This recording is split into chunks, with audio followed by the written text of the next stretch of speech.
ہمیں یہ بھی معلوم ہے کہ سرکار غوث پاک رضی اللہ تعالیٰ عنہ ولیوں کے سردار ہیں، جن کو ہم ولیوں کا سردار کہتے ہیں۔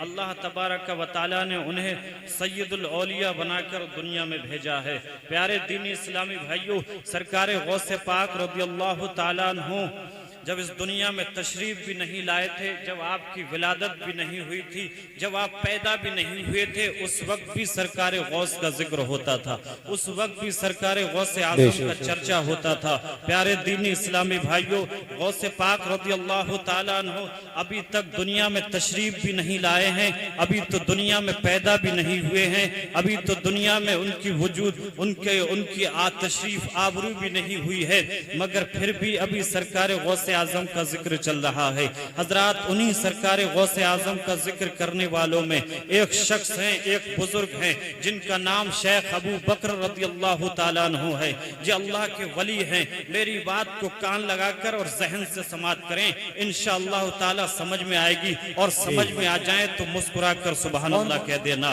سرکار غوث پاک رضی اللہ تعالیٰ عنہ کا ذکر اس وقت بھی ہو رہا ہے جب آپ دنیا میں تشریف بھی نہیں لائے تھے۔ حضرت شیخ عبد القادر جیلانی کا چرچا ہو رہا ہے، حضرت شیخ ابو بکر رضی اللہ تعالیٰ عنہ، یہ اللہ کے وہ برگزیدہ بندے ہیں جو سرکار غوث اعظم سے پہلے کے ہیں۔ جو آپ سرکار غوث اعظم دنیا میں تشریف بھی نہیں لائے تھے، اس وقت شیخ ابو بکر رضی اللہ تعالیٰ عنہ اس دنیا میں تشریف فرما تھے۔ حضرت شیخ ابو بکر رضی اللہ تعالیٰ عنہ اپنے ساتھیوں کے ساتھ، اپنے دوستوں کے ساتھ مسجد میں بیٹھ کر کے ذکر کر رہے ہیں، چرچا کر رہے ہیں۔ کس کا ذکر کر رہے ہیں؟ عبد القادر جیلانی کا چرچا کر رہے ہیں، عبد القادر جیلانی کا ذکر کر رہے ہیں۔ شیخ ابو بکر رضی اللہ تعالیٰ عنہ اپنے دوستوں سے کہتے ہیں، اپنے ساتھیوں سے کہتے ہیں، اے لوگو، تمہیں معلوم ہے کہ کچھ دنوں کے بعد عراق کی دھرتی پر ایک بچے کی پیدائش ہونے والی ہے، عراق کی سرزمین پر ایک بچہ پیدا ہونے والا ہے، جس کی پیدائش عراق میں ہوگی، اس کا نام عبد القادر ہوگا۔ اور شیخ ابو بکر یہ بھی بتا رہے ہیں کہ اس کی پیدائش عراق کی سرزمین پر ہوگی۔ ابو بکر یہ بھی بتا رہے ہیں کہ اس کا رہن سہن بغداد میں ہوگا۔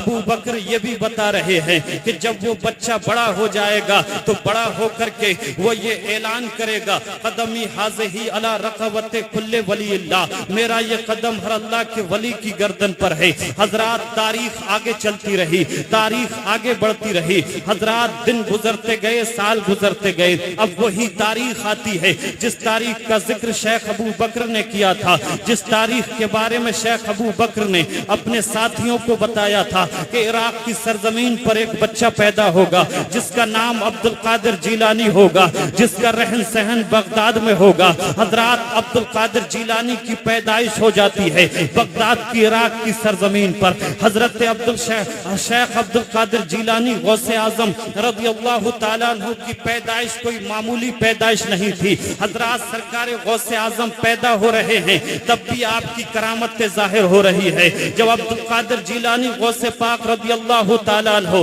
عراق کی سرزمین پر پیدا ہوئے تھے تو حضرات، تاریخ بتا رہی ہے کہ عبد القادر جیلانی کے ساتھ ساتھ 1100 بچوں کی پیدائش عراق کے اندر ہوئی تھی، اور سرکار عبد القادر جیلانی کی پیدائش کے ساتھ ساتھ جن جن بچوں کی پیدائش ہوئی تھی، اللہ تبارک و تعالیٰ نے ان سارے بچوں کو اللہ اپنا ولی بنا دیا تھا۔ حضرات، سرکار غوث پاک رضی اللہ تعالیٰ عنہ کی پیدائش کی پہلی برکت دیکھیں کہ جتنے بچے آپ کے ساتھ پیدا ہو رہے ہیں وہ سب اللہ کے ولی بن رہے ہیں۔ حضرات، تاریخ آگے بڑھتی ہے، اب وہی ٹائم آ جاتا ہے، وہی وقت آ جاتا ہے، وہی تاریخ آ جاتی ہے جس تاریخ کے بارے میں، جس دن کے بارے میں، جس ٹائم کے بارے میں حضرت شیخ عبد القادر شیخ ابو بکر رضی اللہ تعالیٰ عنہ نے بتایا تھا کہ وہ لڑکا بغداد میں رہن سہن اس کا ہوگا، اس کا نام عبد القادر جیلانی ہوگا۔ جب وہ بڑا ہوگا تو بغداد کی جامع مسجد میں کھڑے ہو کر کے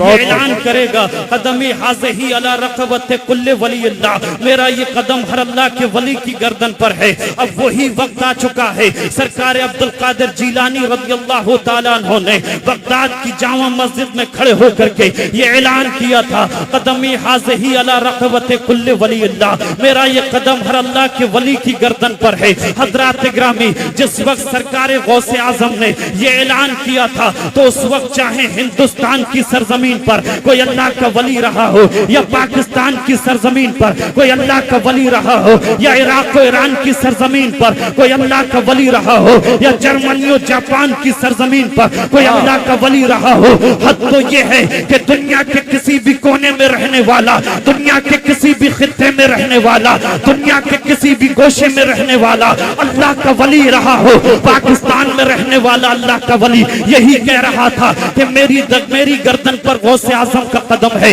ہندوستان کی سرزمین پر رہنے والا اللہ کا ولی یہی کہہ رہا تھا کہ میری گردن پر سرکار غوث اعظم کا قدم ہے۔ عراق و ایران کی سرزمین پر رہنے والا اللہ کا ولی یہی کہہ رہا تھا کہ میری گردن پر غوث اعظم کا قدم ہے۔ جرمنی و جاپان کی سرزمین پر رہنے والا اللہ کا ولی یہی کہہ رہا تھا کہ میری گردن پر غوث اعظم کا قدم ہے۔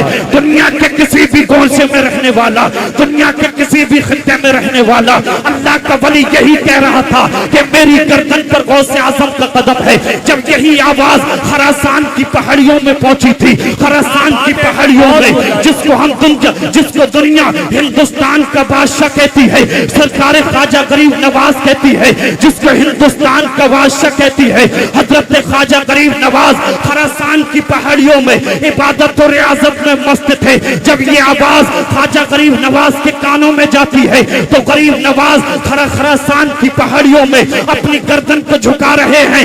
حد تو یہ ہے کہ دنیا میں جہاں جہاں اللہ کا ولی رہا، اللہ کا ولی تھا، اس نے وہاں اپنی گردن کو سرکار غوث اعظم کے قدموں کے نیچے جھکا دیا۔ اور یہی آواز جب چلتے چلتے بریلی پہنچتی ہے، اعلیٰ حضرت کے بیٹے کے کانوں میں پہنچتی ہے، مفتی اعظم کے کانوں میں پہنچتی ہے، مفتی اعظم عالم کے کانوں میں پہنچتی ہے، تو اعلیٰ حضرت کا بیٹا یہ پکار کر کہتا ہے، اے عبد القادر جیلانی، آپ نے تو یہ کہا ہے کہ میرا یہ قدم ہر ولی کی گردن پر ہے، اے عبد القادر جیلانی، لیکن یہاں پر اعلیٰ حضرت کے بیٹے کا حال تو یہ ہے، مصطفیٰ رضا خان کا حال تو یہ ہے، اے عبد القادر جیلانی، آپ نے تو اعلان کیا ہے کہ میرا یہ قدم ہر اللہ کے ولی کی گردن پر ہے، لیکن اے عبد القادر جیلانی، آپ کا قدم میری گردن پر ہی نہیں بلکہ ارشاد فرماتے ہیں کہ یہ دل ہے، یہ جگر ہے، یہ آنکھ ہے، یہ سر ہے، یہ دل ہے، یہ جگر ہے، یہ آنکھ ہے، یہ سر ہے، جہاں چاہو رکھو۔ کیا بات! نعرہ تکبیر، نعرہ رسالت، مسلک اعلیٰ حضرت فیضان غوث اعظم، عظمت غوث اعظم، جشن غوث الورا کانفرنس، خواجہ کا ہندوستان، گنجا کا سنی مسلمان، عشق محبت، عشق محبت، لاجواب بھائی لاجواب، جہاں چاہو رکھو قدم غوث اعظم، بہت خوب ماشاءاللہ، لاجواب۔ یہ کون کہہ رہا ہے؟ کون کہہ رہا ہے؟ یہ کون کہہ رہا ہے؟ یہ اعلیٰ حضرت کا بیٹا کہہ رہا ہے، کہہ رہا ہے، سب بولے اعلیٰ حضرت کا بیٹا، دنیا مفتی اعظم کے نام سے جانتی ہے۔ سبحان اللہ، سبحان اللہ۔ آج کچھ لوگ مفتی اعظم کی شان میں بھی گستاخی کر دیتے ہیں، مفتی اعظم کی شان میں بھی گستاخی کر بیٹھے، معاذ اللہ۔ اور مفتی اعظم عالم اس شخصیت کا نام ہے، اس ذات کا نام ہے، اس ذات کا نام ہے۔ ایک آپ کا مرید بہار سے چل کر آپ کی خدمت میں حاضر ہوا، اس کو ایسی بیماری تھی کہ ڈاکٹروں نے لا علاج کر دیا، ڈاکٹروں نے لا علاج کر دیا کہ تیرا علاج جو ہے ہونا ناممکن ہے، تیرے اوپر کوئی دوا کام ہی نہیں کرے گی۔ پریشان، آنکھوں میں آنسو، چہرے پر مایوسی، پریشان۔ اسی وقت فوراً کس کی یاد آئی؟ اپنے پیر و مرشد مفتی اعظم کی یاد آئی۔ کہتے ہیں سبحان اللہ، مفتی اعظم کی یاد آئی۔